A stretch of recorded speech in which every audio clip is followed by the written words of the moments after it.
Yes, there was an act of violence. We have multiple students who have been injured. They're going and clearing different areas, checking different areas. They'll get, as soon as we get the information, I'll be contacting you.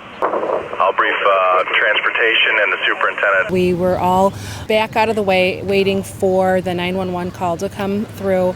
Once police started coming, the first responders, they exited their vehicles and went around to the school and tried to gain access to the school. We're having difficulty getting into the building and then went around to the side, and I couldn't see at that point what was going on. We had lots of administration and our school officers here to learn as much as possible.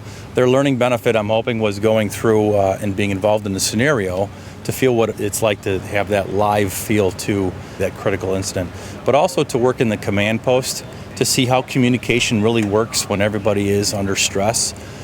We had 4 principals actually at the command post making decisions.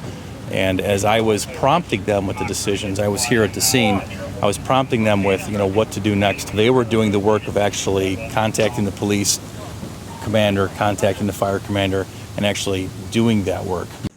Hey, John, we're getting multiple calls of parents calling the front desk, wanting to know what's up. What can we release to them? The faster we can communicate with parents about even the initial information, even if we don't know there was anybody injured, even if we don't, the fact that something critical is happening at a school, we get the information to parents that there's an emergency happening. Ask them to stay home. Don't come to school. Stay by your phones and stay aware that there's something happening. And then the faster we can have our communications department push out connected messages to parents to keep them informed, so the best we can to lower their trauma, to keep them informed as much as possible about what's going on. Pat from John. Pat. Yeah, John. Prepare connected. When I was able to go into the school, it was really amazing to see the SWAT teams actually searching all the rooms. And I did go into the music room, which is where they were bringing all of the students who were okay, as well as all of the injured students.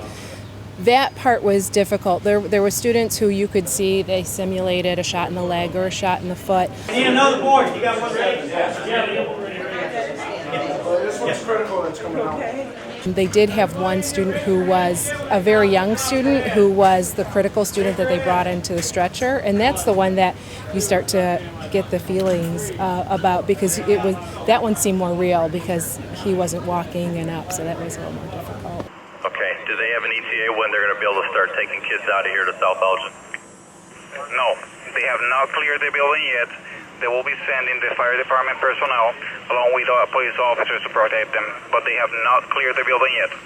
We do not have any ETA. If there are injuries, we're going to be sending administrators to the hospitals and then trying to make sure that as quickly as we can identify what students may have been injured, what staff members might have been injured, and how we get communications to their families as quickly as possible. One of the things that I learned is that this is a process that's going to take a long time to go through. So when we do lockdowns at the school, I'm part of that and I'm walking around from room to room.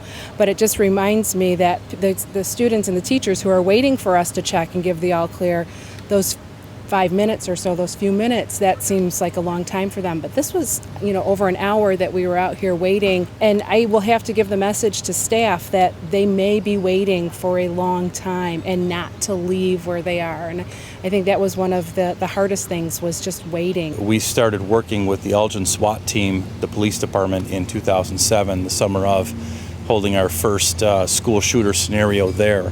And we've been doing them ever since. We learned a great deal of what our emergency response is from the 3 different organizations and what that looks like as a community. And really, we are here for the community, because if something happened like this at a school, it really involves all of us public servants to really work as best we can together to serve our families. I feel real positive about the administrators that came, and we have a larger team now that can really help in any situation.